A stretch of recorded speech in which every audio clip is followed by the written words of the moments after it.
Hi, welcome back. This episode is called COVID Killed the Art. The COVID 19 pandemic is really creating a lot of bad energy. There are loss on many levels: hunger, increasing aggression, violence and crime, manic energy, just all around. I get really confused over the stock markets, which seem to be doing pretty good, despite all the job losses and businesses struggling to remain in business. I'm, I'm not sure if they grasp the idea that when people lose their jobs, they lose their ability to buy more things. This episode also debuts a new microphone, so please let me know what you think about the sound quality. It took almost 2 months to get here. It was on the slow boat from China. I also post the script of this episode on my Patreon page. A few days ago, I did that, and I usually do it about 5 days in advance. So if you follow me on Patreon, you get to read about the podcast episodes in advance. And I then post the script on Medium, but I do that on the day after the episode airs. So please support my podcast either on Anchor here or on Patreon.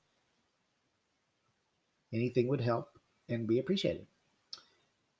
In addition to the struggling overall economy, the art markets are having a really bad time too. About 85% of museums are weighing the decision to sell some of their collections in order to pay their rents and mortgage payments. And that's something they've never considered in the past unless those sales complemented their overall collection. The Museum of Art in my city will not be reopening their gift shop, but directing patrons to their online store. They may reopen next year, but the staff that worked in the shop will lose their jobs. Art galleries are also struggling because art openings aren't happening right now due to social distancing, and many are relying on online sales. The only part of the art world that seems to be booming is online, and the websites and artists who sell their work online are doing pretty good. This news kind of reminds me of what the music industry went through in the 1990s when music became digital. Now most people stream their music. The good part of that scenario is that the digital music world made it easier for up and coming and independent artists to get their work in front of audiences. Now the visual arts is finding it difficult, but online is the only way for visual artists to market their work right now. A couple months ago, I made the decision to move online with my art and begin selling my artwork there. I think visual arts are going to become mostly digital in the future, much like the music world.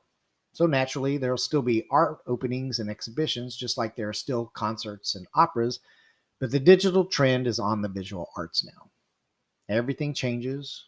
So check out yourartdude.com, my website, and click on the art tab to see my work for sale and for links to my social media pages. And please follow me there.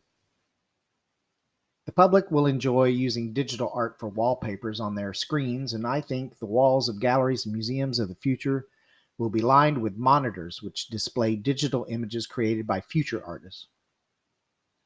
It'll still be fun to go and see and enjoy and drink some wine with friends. And later, when we go home, we can pull up the gallery or museum website and see the exhibition again at home, and there will be links to purchase some new art. The new way to see art will probably be as revolutionary for the visual arts as MP3s were to digital music. This shift is a shock to the traditional way of doing business, but the gallery scene was an outdated way of buying art, just as the record store was for the musician. It's really time to move along. The company I use to market my art uses archival quality printers. So the prints I'm selling are all on acid-free paper, and they use archival inks and glass in their framing. If one of my patrons wants their art purchase to arrive already framed, then they'll get some good quality. I'm excited to see the future of the visual arts, and I'm happy to have joined in at last. Stay healthy and safe. Peace and love.